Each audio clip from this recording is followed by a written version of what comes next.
Anyways, hello everyone.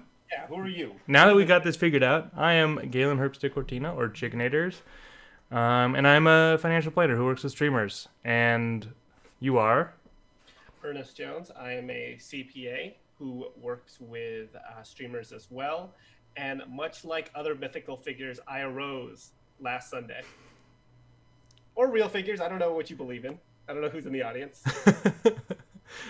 Poor Ernest barely survived tax season. Mostly because of our streamer clients, I think I can comfortably say. I mean, listen, you can share some times of timestamps where emails were sent to you on mutual people and things were uploaded. I often woke up to like 4 a.m. Discord DMs being like, I finally uploaded the thing because they finally got me the stuff. Oh, good. And now someone's doing construction outside my apartment. That's cool. It's lightning and thundering over here, so I'm really hoping we get a nice crash today. Good. So anyways, what we wanted to talk about today is just how this past tax season went.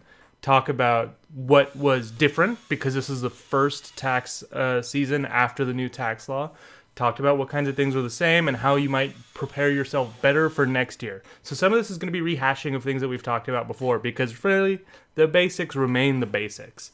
But even beyond that, we're also going to look at, I'd say, some of the higher end things that some of our clients went through that really helped them out, and some of the things that people said that they were going to do that they didn't do, without calling out specific names, that ended up not helping them out, and how you might avoid that. So, first and foremost, Ernest, the CPA, how did 2019's tax season compare to 2018's? So for people I worked with, I think it was better.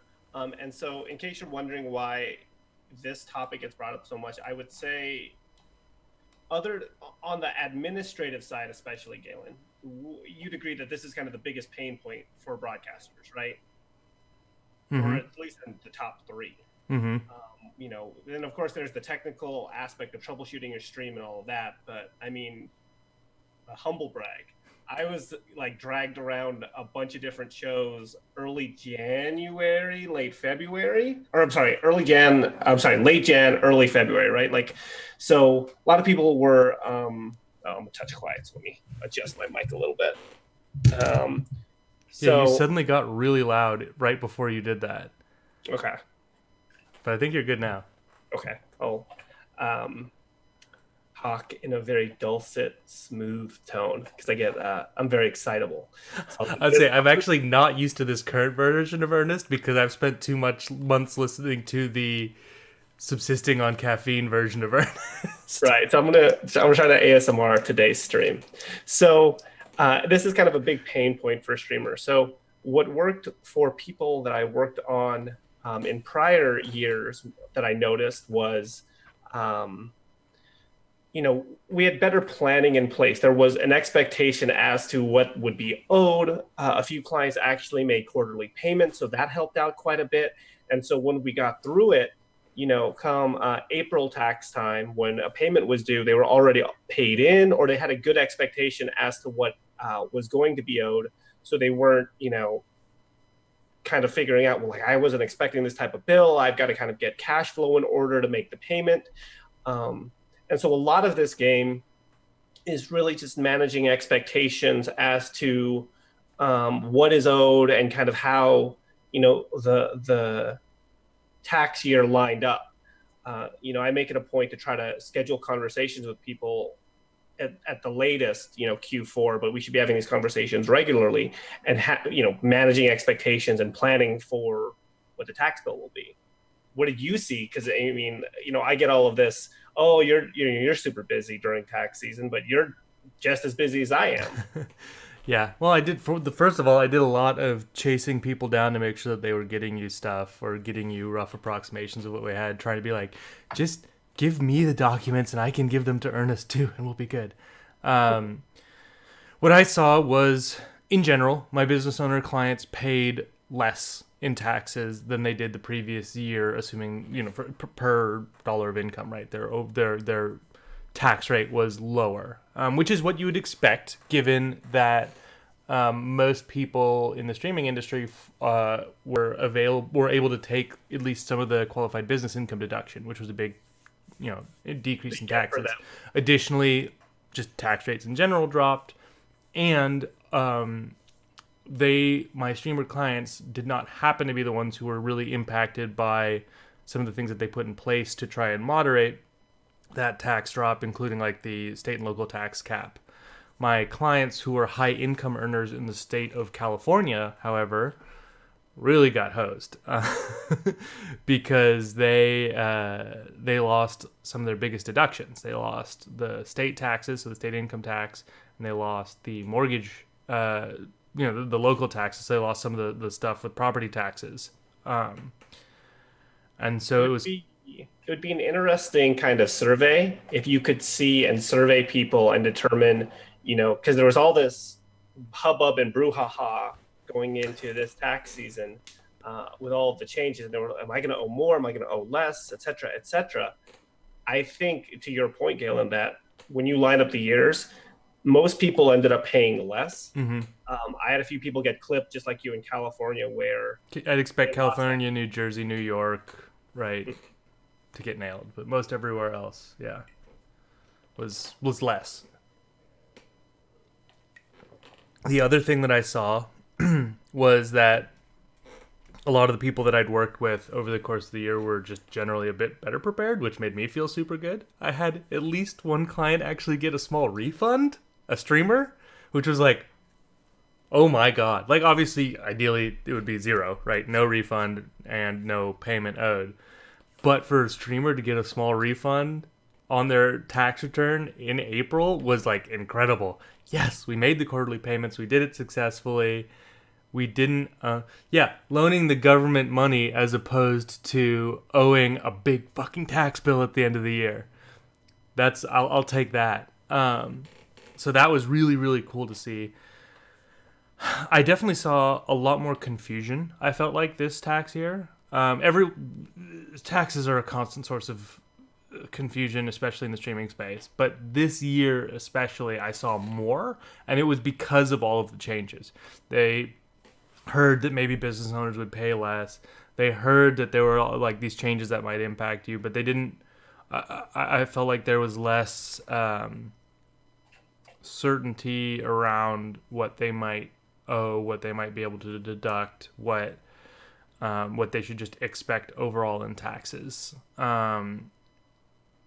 It's still, I mean, and when I say less certainty, it wasn't like last year everyone was like, got the tax thing nailed, know how to do it, we're good.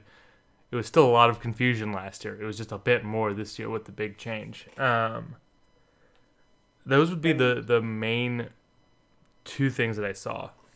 And it seemed like once a week, you and I were getting dragged into like a Twitter thread about, is this an expense? Is this not an expense? How do I do this? What's going on?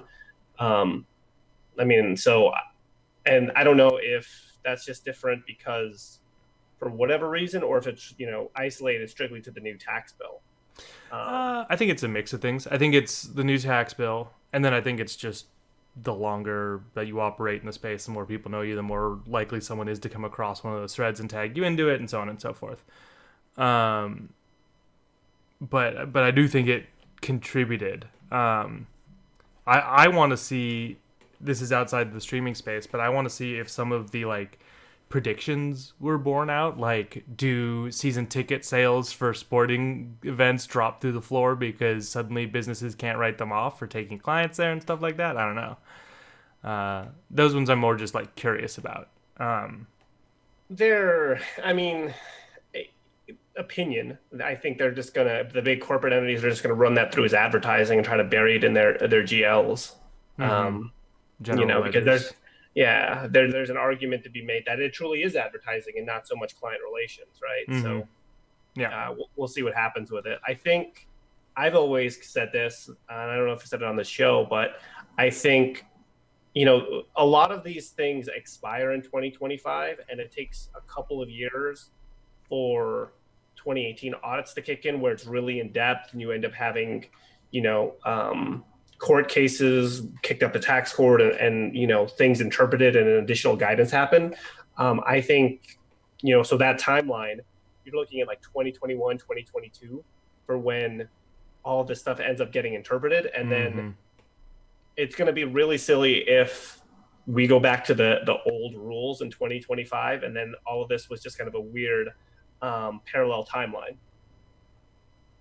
Yeah. I don't know if things will revert. Obviously, they're scheduled to, but people don't tend to like it when that tax stuff reverts. But yeah, I mean, the last time that we faced the kind of the reversion issue, it was the Bush tax cuts, and certain things were put in place that type of ease that transition. It wasn't a clear switch flip of we're just going 100% back to right. Well, it was also wasn't that weren't we still just bottoming out of the recession or coming out of the recession right around the time too, because it was like 2010, I think. I want to say it coincided with the ACA passage coming in, so it was around that exact window, 2010, 2012-ish. But Lord knows, I mean, this tax season was a blur. Yeah, ask me what happened in the tax season in 10 and 11, you're asking too much. Fair enough.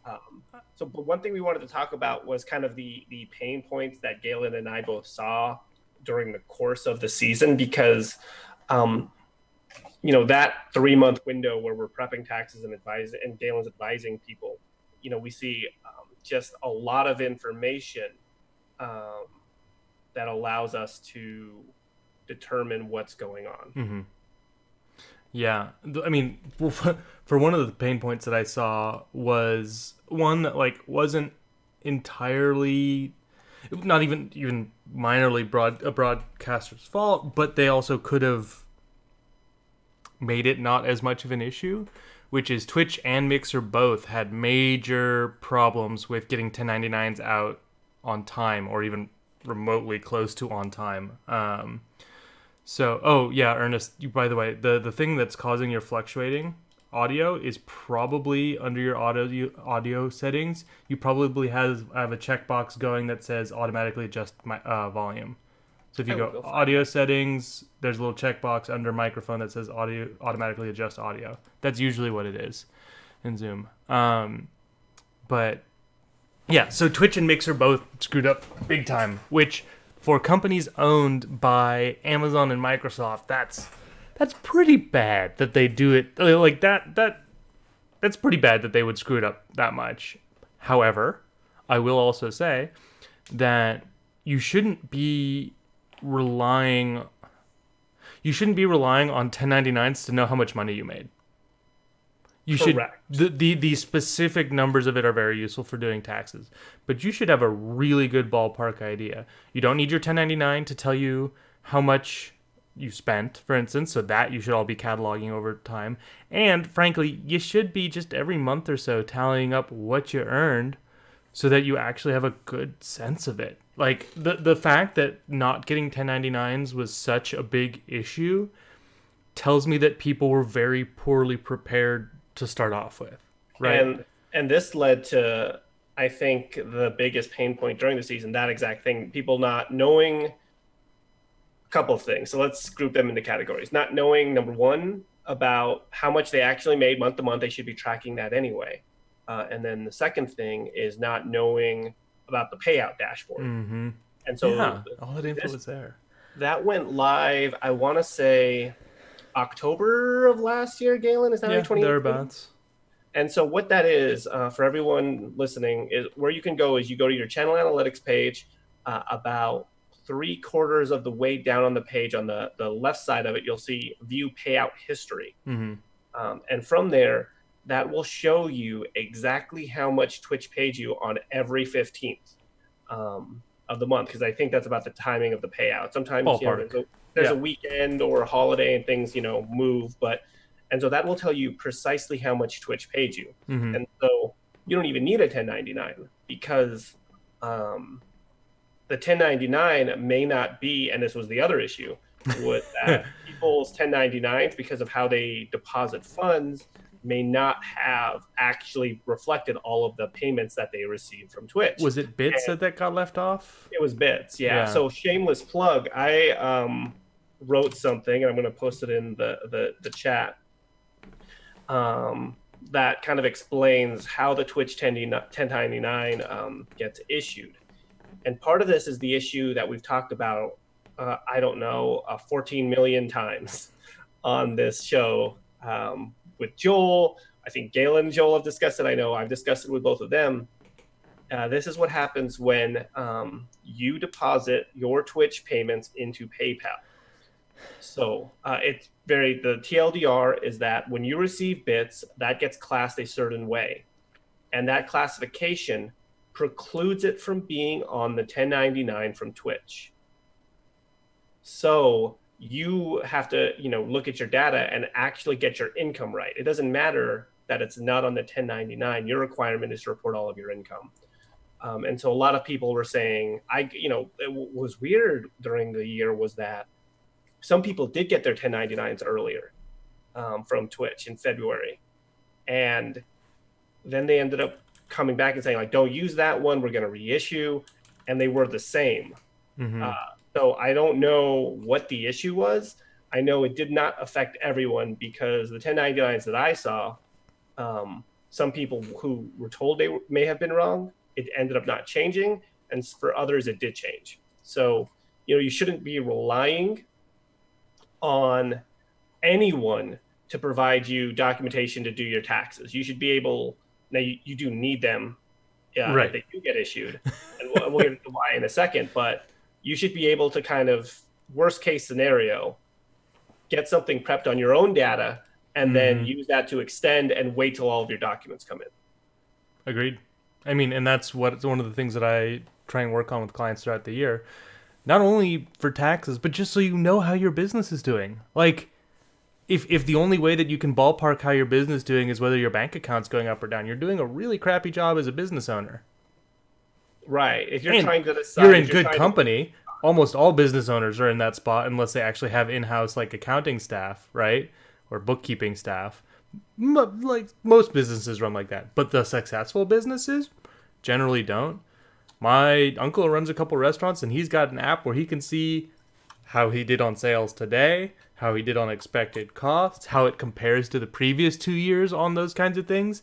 And he runs a damn tight ship and it works well. And you need that kind of stuff. I obsessively check those things. Hunter deserves to be personally attacked right now.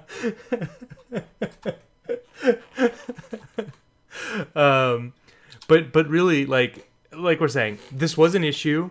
It's frankly, in my mind, fairly inexcusable that companies that big would mess it up that badly. But also, you shouldn't be relying on this to get you the information that you need, right? This is like the last, this is like the last final confirmation, dotting I's, crossing T's, the company sending you this stuff. But you as a business owner should be doing this anyways. And you have all of the data that you need to do it. You can get from Twitch, from Streamlabs, from vendors that you work with, how much you got paid.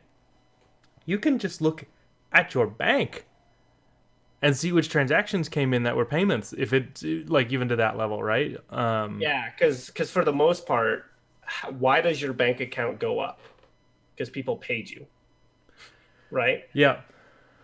Have people always been over reliant on tax docs? Yeah, and it's just because they aren't doing it on their own throughout the year, and they just see. And like Ernest is saying, they see payments go up and down and stuff. But then even then, we saw, again, the common issue of people don't have separate business and personal banking accounts, which is one of the things that I really harp on, which even if you weren't doing your own accounting through the year, if you had a business account set up where you were putting all of the income you earned goes to that and all of the spending comes from it, you would still have a pretty passable, not perfect, but pretty passable approximation of how you'd done over the year.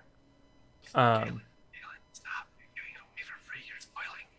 Spoilers. I'm tingling all over. You're spoiling. You're spoiling games. I know. I'm sorry. Okay. So the first thing we wanted to talk about, though, was the first issue I saw is on those tax documents. And so what that is, I ran into a lot of clients or people asking me questions, and their big issue was not knowing whether they would be getting a tax document Mm-hmm. or where they're getting income from. So I'm just going to I can't imagine running a business where I don't know where my income's coming from. Man, I had so many people thinking like, I think I had this activation, but I don't know if I got paid this year or last year. And then I don't know if I'm getting a tax doc. Do they still owe me money? And I mean, I had that conversation more than once.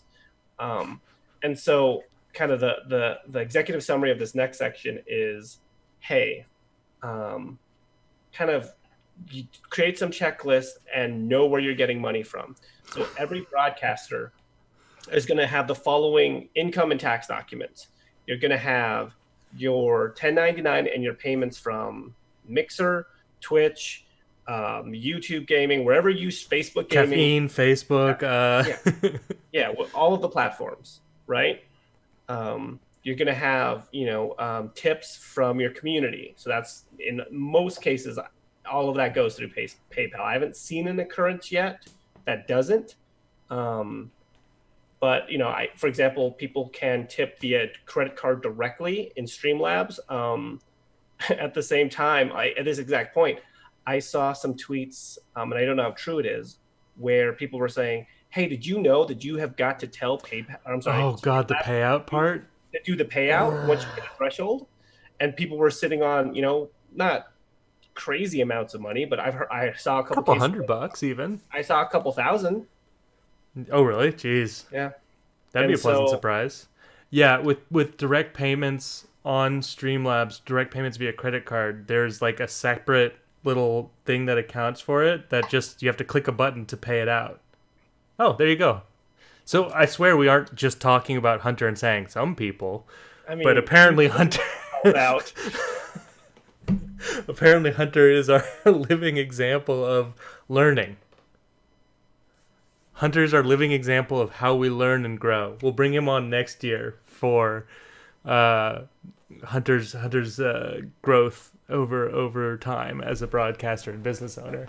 And disclaimer, that was all jokes. We are not talking about Hunter Wild. Disclaimer. We aren't outing Hunter. Hunter is outing Hunter. But with this though is also you could be expecting tax documents from them. For example, for those streaming platforms, you should be expecting one. Yes.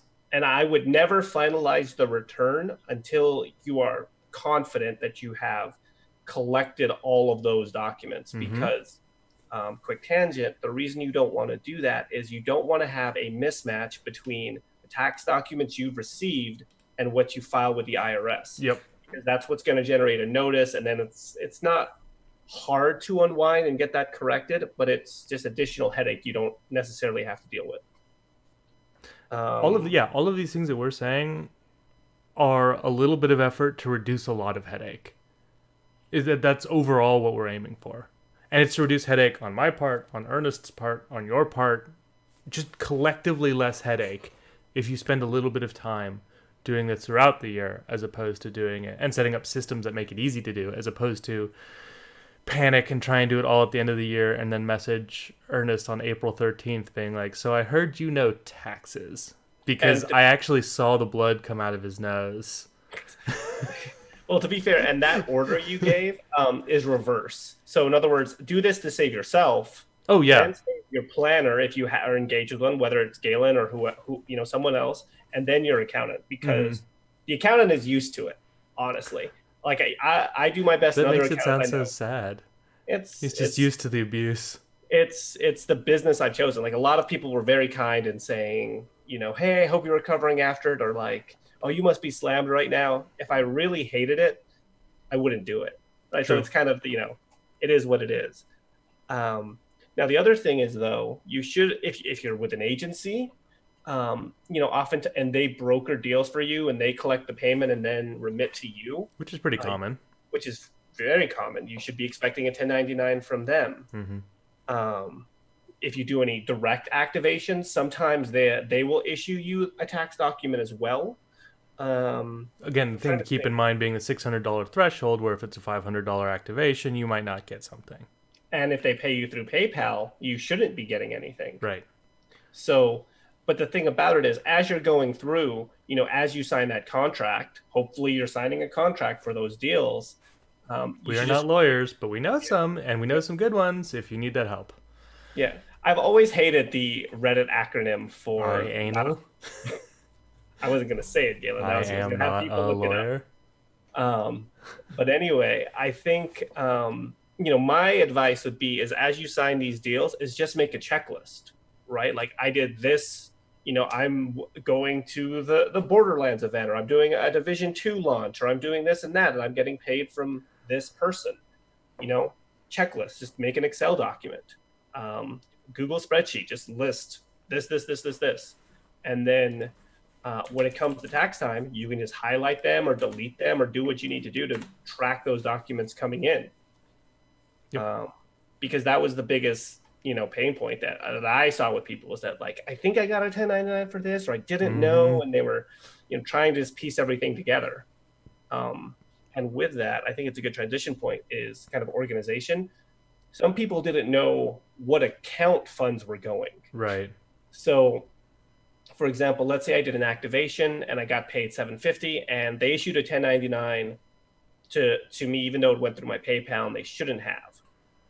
I had some people not know, hey, did I hit my bank account or did that hit my PayPal?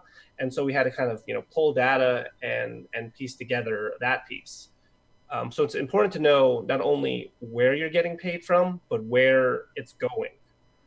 And the answer is everything should go to your business bank account without any intermediary steps. Only exclusion is viewer tips, because I don't think there's a good solution for that. Well, I consider those as being straight from PayPal to your account. Gotcha. Oh, gotcha, right? Gotcha. But yes, right. I mean, there should be no line. There should be PayPal to your account, activation to your account, Twitch to your account, without them going all around and throughout each other and whatever weird thing that people do to make it somehow more complicated for themselves. And so we'll just say it again, is that when I do a client's return and they end up having the Twitch payment go into PayPal, I end up having to, double up the revenue if PayPal tax documents get issued, and then correcting it kind of in the expense side of things. And so not only is that more work for you, more annoyance on the streamer side, also then if someone comes my way because they need some of my help and you're showing me a return of theirs, I then have to go to you and say, hey, this thing that you marked as cost of goods sold, just to confirm that was a duplicate payment kind of thing, right? Yes? Okay, good. So it's just more friction all around, and especially, again, the most friction for the person going, boy, I feel like I'd know if I had $20,000 extra dollars sitting in my bank, right? They're getting the report being like, you earned this much, and they're like, I feel like I'd notice that. And it's just because of the double payments, because of things going like Twitch to PayPal, then to bank, as opposed to Twitch to bank. Yep. How many times did that happen this year? Because I know I saw at least a handful of folks that are shared clients or that came to me when you said, please talk to Galen. If you put a room of broadcasters together, say however many got invited to St. Jude. 169. 169. Wow, really? Nice. I would say more than half would have their Twitch income deposited to their PayPal, from my experience. And it would not surprise me if that number hit 75%. Because it is standard industry practice. And I can see why people do it, right? Like I can see because they're just used to then everything's in PayPal and just going one way. But it really is not a smart idea. Yep. But I mean, for the reporting side on my end, I can deal with it. I just need to know it. Right. But there's a slew of reasons we've covered in previous shows as to why it's not in your best interest. Yep. Go ahead. No, I was just going to say, so we covered some things that we covered, both that are general and from this year, is like we were just talking about making sure that payments go to your bank account and not through a middleman if at all possible. We talked about some of the 1099 issues that we saw from PayPal, Twitch, Mixer, that kind of thing. On the Twitch and Mixer side, it was coming late, potentially excluding some parts of your revenue, like bits if you were sending things to PayPal. Then the potential PayPal issue of double counting if your Twitch or Mixer revenue was going to PayPal first. We talked about how people just didn't know where their money was coming from and how much they'd earned, and they hadn't been tracking that at all. What we haven't really gotten into yet, we sort of touched on when we talked about the differences between 2019 and 2018, is we didn't really talk about expenses. There were some changes to allowable expenses that didn't super impact streamers, I felt like, but I did feel like we spent a lot of time this tax season answering questions about sort of edge cases aren't the right way to put it, but like less commonly talked about streamer expenses. So, at its most basic level, Ernest, and we've talked about this 100 times before on the show, what is a business expense? I will do this under duress and this caveat. We do not do a tax show for 2 or 3 months, and we talk about other fun kick-ass stuff. All right. Fair. Okay, it's recorded. No one's watching, but I'll clip it. Okay, so to be considered a valid business expense, it has to meet 2 criteria. It has to be considered ordinary and necessary. And the reason this 2-prong test exists is because it would be impossible for the IRS to concretely lay out what a business expense is for all the business types that exist now, used to exist, and all that. So the way I explain, No. I have an example at the end that I think really clarifies some of this about the part where they can't know what are all possible business expenses go on. So what I like to tell people is the way I explain it is you hear ordinary and necessary, and you think that the benchmark for necessary is internet for streaming. Yeah, you think some people think the benchmark for necessary is a high bar. Really, is it common to what you do? Is it helpful to what you do? And is it common in the industry? Mm-hmm. So, that's the best language I've found from the court case way back when that kind of explained the terminology. Helpful to what you're doing and common in your industry. So why don't you give us the example then, Galen? Do you think the IRS would ever have been able to proactively predict that the Hunter Wild could write off roasted crickets and beetles through his business? I do not think that it could predict that from the Hunter Wild. However, or streaming even broadly. No. I would when you said that, my mind went to because it's entertainment and what is it, the X Factor or whatever it was? Fear Factor, right? Fear Factor, that's what it was. Yeah. Right, so you think like that's the supplies to put on that show. Mm-hmm. Ultimately, that's what every stream is from go live to end stream. Yep. Right, that's a show. So what goes into the production of that show is the first kind of question I would ask myself as to what is an expense. Mm-hmm. And then the next question I would ask myself is, what occurs off stream to support the broadcast? So Galen, I get this question a lot. You went to TwitchCon. Does that support the stream? Absolutely. Or at least it should be. And so that is a valid business expense. From my perspective, I don't care. God forbid you get food poisoning as soon as you get there and you are unable to leave your hotel room.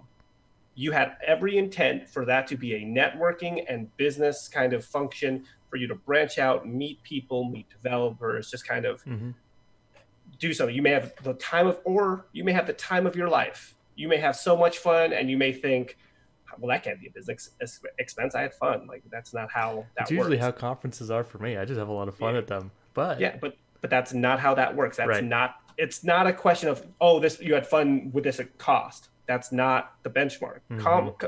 Commonly, a company's holiday party at year end is one of their biggest office expense items for the year. And that has always been a valid business expense. The owners have fun, the employees have fun, and that's a valid business expense. So that's the thing that we saw. I mean, we got tagged. I think that was the thing we got tagged on the most, right? Like, hey, can I do Gift this? subs to other broadcasters were ones that I saw a lot.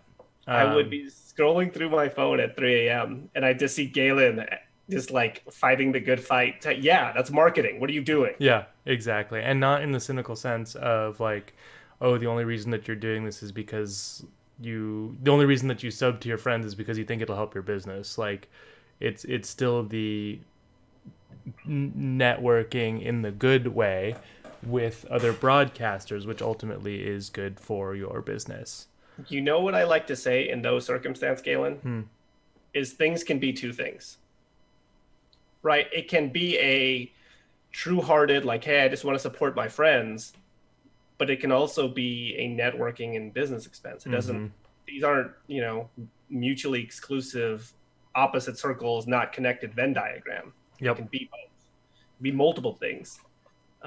People contain multitudes instead of business activity. And so as a part of this expense discussion, we talked about this a bit on the income side, but it's also true on the expense side. One of the biggest things that I saw as a mistake this tax season was people not keeping good records of their expenses. We had some clients who did a really good job of it, and doing their return was very easy because just like, right? But for the folks who didn't do a good job of it, either because they didn't know or they didn't put much time and effort on it, that makes everyone's hassle all around a lot higher and probably leads to you paying more in taxes because you probably missed some expenses that you should have been tracking but didn't. So this, again, on the expenses side, circles back to the things that we were talking about like documenting the stuff that you're doing, tracking it very closely, setting up separate business banking accounts so that even if you spend something and forget to log it in some way, you have a record of it. All those kinds of things. You did actually get shopping bags or receipts? Nice. I do mine all virtually. The equivalent was someone uploading every single receipt. Oh, like a bank statement of like all their credit card statements, that kind of thing. Shopping bag, yeah, that's a good point. Yeah. That's a pain. So someone asked to get to this, I get this a lot, is, should I keep a receipt for all expenses? Yes, you should. Right. In the ideal world, you should have you should have a receipt for, along with its business purpose, for every dollar that leaves the business. Again, that's ideal. I have to coach people in this fairly frequently. It's I buy, I redo my entire setup. So I do PC, monitors, mixer, mic, headset, everything. Spend, $3,000 to $5,000. Yeah, you should have definitely receipts for all of that. You're at TwitchCon and you get together with someone for coffee in the morning and you lose a $5 receipt. You don't have it. Am I going to advise them to still expense that, Galen? Absolutely. Yeah, it's $5. I'm not worried about I actually literally had on Thursday a $5 coffee that I paid for in cash because it was a small local store and I also needed to break a 20 anyways. I still logged it, even though I don't have even though it was just a cash transaction, so there's no digital record of it. Mm-hmm. Freeze. Guess what? This has all been a ruse. I'm under arrest. Finally got him, guys. All right. Yeah. Wrap it up. But now I'll have to pay off my IRS bill with all those iTunes gift cards. Right. But that's the key thing, is that if you have taking a step back for something we said earlier, if you have a separate bank account for only business transactions and you only use that card, that makes tracking it a lot easier. And should it fall under scrutiny, you're not commingling personal and business, right? So that, that's just better protections for you. And that's why we're such strong advocates of having a separate account, because it's just better business hygiene. Absolutely. So what, good drilling again. I hope you guys can't hear that. Did Katie take up dentistry? God, oh my God. If it sounded that bad, that would be so terrifying. This is, for the record, the first drilling that they've done all day. They waited until I was doing this. Are you getting stream sniped? Probably, yeah, by the stream snipe by the construction crew that's fixing the jacuzzi in the apartment complex. So I talked about the fact that I had a client get a small refund, which is amazing. We had some clients who didn't owe very much because they'd been making quarterly payments. What do you say to the people who have not been making routine payments throughout the year and are going to owe a fairly large tax bill? So I have a different opinion on this from you and Joel. And I say, I tell people, I will give you advice. You don't have to follow it as long as you take in the information and make a decision. So don't listen to me. That's fine. I don't care. Well, just listen to me. Like, hear the words. And so I have some clients that just rather have the cash on hand and they just hoard all of the doubloons. And they're like, I'm good with it. I have no problem paying the penalty. I'd rather have the cash just because the uncertainty of streaming and variable income and all that. And I get it. I tell them, like, I would make quarterly payments. That's what I would do. I would do it based on last year. If you don't want to, fine, I can't force you, but it's simple to do and I advise it. I get that perspective of I'm fine with paying a bit of a penalty so that I have the cash on hand. That makes very good business sense. You're essentially paying interest to float a loan for yourself. But how many broadcasters actually do anything with it? That savvy in that do it in that savvy of a way? Like, how many people are doing it because they are savvy and are floating themselves a relatively low interest loan so that they have available cash if there's a need, versus just weren't doing it because it was a pain and they didn't think about it and now they have this big ass bill at the end of the year? Right? You get what I'm asking here, right? No, I get your point. There's a nuanced thing here. Are you doing it because you're fine paying the penalty or you're being lazy? Let's call it what it is, right? Or it seems like, I'll pay quarterly. That's really hard. I don't know what that is. I don't know how to do that. So let's talk about what actually paying quarterly entails, okay? And this is kind of my advice, is that people don't know, because of the nature of variable income, that they don't know whether they're going to do better or worse than last year. So I say the first 2 quarters of the year, when I prepare an estimate, I just base it off of last year's. So just take last year's tax bill, quarter it, make the payment. Mm-hmm. And how do you do that? irs.gov/payments. You go there, make a payment, quarterly, you're done. Everyone in this space is tech savvy enough that if this takes you more than 20 minutes because of, and not related to IRS issues, because sometimes there are IRS issues, but if this takes you more than 20 minutes, I don't know how you're a broadcaster. I just don't. So, and then I say, make the first 2. And then if you're unsure, let's reevaluate Q3, Q4. Maybe you made less, maybe life, happened and you didn't make as much or whatever. At least you have some paid in, and then it's not as much of a hit. Mm-hmm. I would say, 2 examples I'm thinking of are kind of the examples of people who get it and just want to pay the penalty. But I would say for the most part, I think they're on what you're alluding to and being lazy or, not wanting to do it because it's not an actual pain. Like they don't see the penalty coming out and not realizing that could have saved them $500. Yep. Yeah. But it's tough to say, right? Because it's, maybe I'm giving people the benefit of the doubt, by not thinking about it, they were able to earn that $500 back because they're able to commit that brain space to broadcasting or their own peace of mind in other areas. Mm-hmm. And so, I'll give you the numbers on this exact scenario. This person owed $30,000 come tax time. They expected it. We were projecting a little higher. We were able to, actually we were projecting 35, 36, but they knew it. Mm-hmm. So I make it up. This person's very good because they talked to me and I was like, let's do a projection. Right. So they give me their numbers.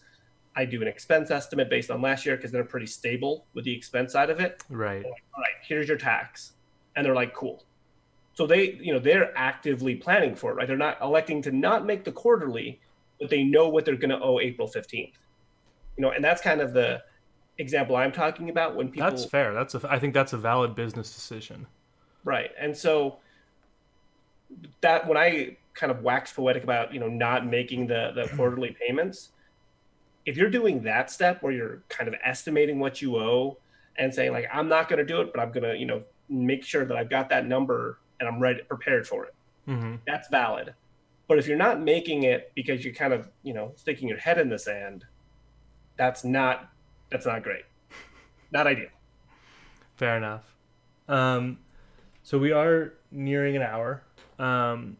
It is good to be back, baby. It's definitely very nice to be in a position where we can be back, where we're so overwhelmed with tax time and chasing people around and stuff that we just can't do anything. The one bit I want to talk about at the end is, and I have a working computer. Good point. One thing I want to talk about is this last point that you have, which is the be nice to earnest point. That's not the be nice to earnest point. And it relates to a lot of the things that we've talked about so far. But one thing I wish to beat deep into every broadcaster's skull is the longer you wait to do all of this stuff, the harder you're making it for yourself and everyone around you. So the people who come to Earnest last minute with nothing at all set up or figured out are injuring themselves because they're probably missing out on opportunities that they would have been able to take advantage of earlier in the year. They're injuring Ernest because they're just, throwing his stress levels to the roof. And they're hurting other broadcasters who, might have actually really might be so new to it that they are just doing this for the first time and might not have known better, versus people who, should know better and were just late. The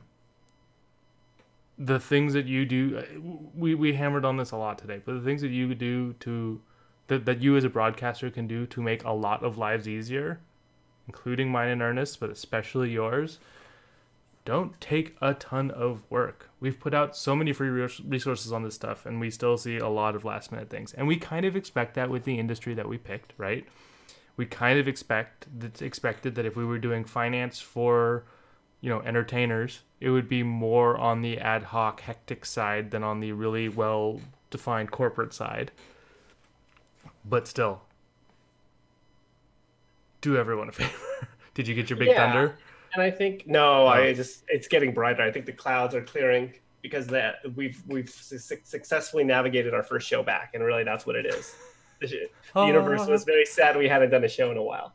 But on that, I think the thing that broadcasters spend the most time doing is putting together their expenses and kind of getting that data together, whether they're self-preparing or hiring someone like me or anyone else, or just kind of getting that organized.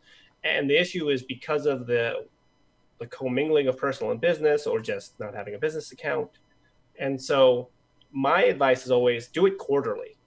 Doing it once a month is probably too often, where it's not a good use of your time. Well, I'm just saying there's enough data there. You roll your eyes, but I think there's enough data, at least quarterly, where you can set aside an hour or two and go through it. There are very few instances I've seen where someone has so much data where a quarter worth of bookkeeping is overwhelming. Right. And so rather than going through all of your statements and trying to remember, wait, was that for business? Was that for personal? Where did I spend that?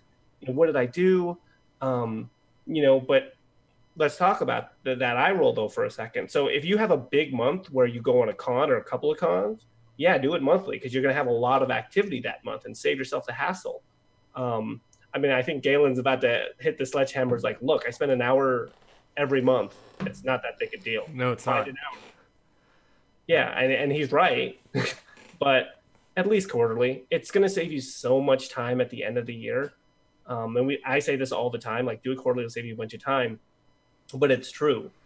And I get it. You have to make, trade-offs when you're making decisions, so if you do something now, it's going to save you later, but there may be things that are higher priority now, and you can, you don't actually have a deadline until you have a deadline. Right? It's not due till April 15th. Right. So you have time, but it's more of the, hey, if you're full-time, there has to be that, work-life balance. Absolutely. Within work, there has to be the balance between making money and the administrative side. Mm-hmm. And if you gotta balance all these things. And if that's something that you're not willing to do because you're making enough money that continuing to make money is more worth it, hire out earlier too. Again, don't do it the day before tax day or even the month before tax day. Like, get it set up much, much more in advance. I got a DM, and I've got to get back to this person. And I don't mind. No, because you said hire out. This person, like, they had asked me some tax questions, just generally. I didn't end up doing their work. I was like, oh, that's fine. Just very friendly person asking a couple questions, not a big deal. And then this person tweeted back at me as like saying, hey, are you going to be available to do my 2020 taxes? I like to have things like kind of lined up well in advance. And I looked at it, and then I looked at the date, and I looked back at it. They meant 2019, I assume. Oh, yeah, they meant 2019. Yeah, are you available in 2020 right. to do my 2019 taxes? I like this person. I was like, I guess I have to respond to that person. I have to go look at that. Wait, let me see. What's the question? The person asked me, was wondering if you could do my 2020 or do my taxes on 2020 or introduce me to someone who might be trustworthy. So nice. Yes, and P.S. I like to plan ahead. So that person, you know who you are. If you are in the chat, shouts to you, my guy. Just planning it out. Well done. So I think we're at about an hour, and I think that's about what we wanted to cover today. We really just wanted to review. I mean, obviously hammer on some of the things that we can say a lot of the time, but that were brought into highlight by this past tax season. We talked a bit about some of the differences between this past tax season versus previous ones with the new tax law and how it changed things. But overall, I'd say, and add to this, correct me, whatever you want. Overall, I'd say broadcasters who earned the same income as the previous year paid a bit less in taxes because of the new changes. Thumbs up, correct. The people who were organized and got us stuff early generally got the best results, if nothing else, just because then they were able to make some other tax moves. And that still the biggest sort of enemy at tax time of broadcasters is the broadcasters themselves. Wow. Yes, broadcasters are. I really do love all you guys, but I also had to watch Ernest suffer, and that was not fun. I mean, so just so everyone knows, I was going to make a GOT reference, not a spoilery reference, but just a GOT reference in general. And Galen is not into either the GOT phenomenon or the MCU. So this weekend meant nothing to him. But having said all of that, yes, those are all true things because philosophically, your greatest enemy is always yourself because you're always going to be in your own way. Mm-hmm. So we can take a little bit of time for questions if people have them, although I think we've answered most of the ones that have come through so far. While we're waiting I was just going to say, if you have topic ideas, and we always throw this out there, if there's something, that's at the forefront of your mind that you'd like us to discuss from, because we're both on the business side of things in the broadcast space. And then, for future shows, we're going to we put kind of a topic list together. We're going to refer back to that, get some guests on here. Galen's got his rig, and so it'll be high quality stuff. It won't be kind of the fun meme worthy stuff that was the Noah and Taffy. Yeah, and Taffy. Well, and now that I have this set up, it should just hold true and be generally good for future ones. It's just the resetup issue from today of the echo and muting. He says as his computer is struck by lightning. I know, right? Oh, hey Taffy. Oh, hey bud. No, it wasn't you. It was Noah. It was the episode where we had you and Noah on, and Noah decided to take the call on his phone camera in traffic. Yeah, well, you were on your laptop too, though, right? Or no? Yeah, and I was on my laptop. Yeah. Oh, effing Noah. Yeah, exactly. So I didn't see any questions come in. So an important one for you, Ernest. What are you playing nowadays? Man, so I did my Overwatch placements because I do them every season. Did that. I'm Last still night at doing. like 11, I saw you log into WoW too. So. Yeah, I'm still doing like WoW stuff with my Mythic group, but really that's just like chill hangs, like just hanging out with buddies and busting each other's chops while we're doing stuff. Um, Post busy season ritual, I went and got ramen and I tweeted about it. There's this ramen shop here called Monta Noodle House. It is fantastic. Um, and yeah, I don't know. I've been watching a lot of like GTA RP. I've kind of caught that wave because it's a lot of fun. Just like it's something I can put on the background during tax season. Mm-hmm. And so, oh, thank you. I was gonna do that. um, rough stuff there. Hate to see it.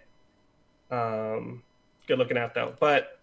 Yeah, so I don't really know what I'm playing. Are you still playing Subnautica? I saw you No, I like finished actually streaming. Subnautica. I'm playing Risk of Rain too a lot now. It's super fun.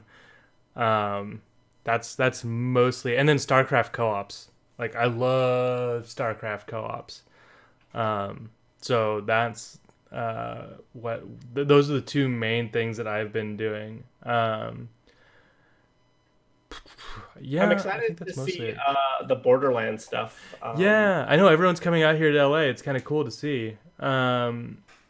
It's I liked the first two Borderlands. I don't think I have the same hype level as a lot of people about it, but I like the first two. Yeah, me and a buddy just kind of jam ourselves into it, Mm-hmm. and like we would do runs over and over and over again until Gotcha. our thing. So I don't know though. I wasn't a huge fan of the pre-sequel because there's this one section that kind of like really slows down the pace, and that kind of killed it for me. So I'm interested to see what the pacing is on it because that's the biggest thing when it comes to Gotcha. those type of games for me. Is it's all about pace and balancing stuff. Um, yeah, I played Claptrap, so like I didn't also like having my action ability be kind of random, and then I like would try to decipher these codes where it's like if you do this, then you're more likely to get this action ability. It was kind of a nightmare. But I'm excited though. It's on the other side of the season, I can play some games and have some fun again. Yeah, that's frankly what I'm looking forward to. It was amazing how much my work dropped off after tax day, and that was wonderful. It's yeah, and it's funny because you go through this big push, and I think maybe broadcasters experience this too. There's a new game, and they play a lot of it, and then the hype kind of dies down, or Mm-hmm. tax season ends, and you find yourself having all this additional time um, because you were putting in so much time before. It's something I experienced a lot when I finally passed the CPA exam. You spend all this time kind of having every minute mapped of like study, Mm-hmm. work, exam, study, work, exam, and kind of having that, and then you're done. It's like, what's next? Yeah. Like, what do I do now? So it's always a fun thing to have that time to plan for stuff. Yep. I hear you there. Oh, all right. That brings us to the end. I didn't see any other questions come in. So, Ernest, why don't you tell us who you are and where you'll be in tax time 2020? I am Ernest Jones. I am a CPA. Let's see if I remember my command. Is it that one? Nope. Is it that one? It's that one. That's my Twitter. You can find me there. DMs are open if you have any questions for me for tax. I have a website. It's all kind of pretty easy to find. Just Google my name, hopefully. Um, and yeah, I will be here and readily available to assist with taxes. Second try. ZFG actually has an emote for that. I love it. It's Have you seen that? It's for when he fat fingers the ocarina. Oh So no, no, no! I so haven't he's seen got a it. second try emote that I love. Cause it's Nice. kung, like that sound that it makes when you do it wrong. So I'm Galen Herbstick Cortina. I'm a certified financial planner, and I work similarly mostly with streamers. Um, if Yeah, there's my Twitter in that link, and you can find my business site at buffyourfinances.com and my blog that I occasionally post at pajamapantsfinance.com. And really, the only other thing that I want to add before we go into the outro is that I'm going to try and do a bit of St. Jude streaming. I don't know what's a reasonable goal for me or anything like that because I haven't done it before because I don't stream very often. Um, but man, like the stuff that they do is just so cool. I think I'm going to put in some effort this year to try and do some fundraising for them and see if I can help. So, if you see me, if you follow me on Twitter, I'll talk about it there, kind of thing. Otherwise, I'll be tweeting about bread and smoking meats. Hey, Galen, I hear that there was a great show that talked a lot about St. Jude fundraising. I think it's a VOD, and I think it's called, I think you can watch it after we're done. Nicely done. Yeah, the show right before this that Loco and Hunter did, I think it was Clam, Shatterskull, and Bonsai Baby were the guests, was talking a lot about the St. Jude Summit and fundraising for St. Jude and stuff like that. They had a lot of good tips on there.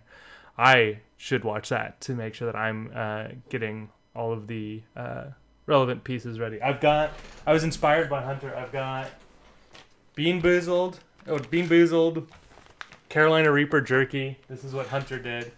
And then this was from a Twitter suggestion, and it's horrifying. It's durian candy. Oh boy, wow, you just hit like trifecta there, huh? I need to figure out what the right balance is with those. I'm also talking with my compliance to see if it's possible for me to auction off services. I'm not sure if I'm allowed to do that.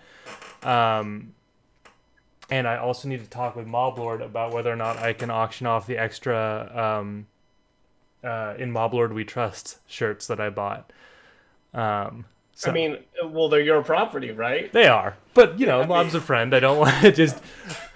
Oh, friend, you auctioned off stuff for kids. We're not friends anymore. I know. He's a big supporter, so it'd surprise me if of St. Jude, so it'd surprise me if the answer is no, but I still want to ask. Of course. Yeah. All right. Anyways, that's the end of our show. See you later, folks, and thank you so much for tuning in. We appreciate you. Have a good night, everybody.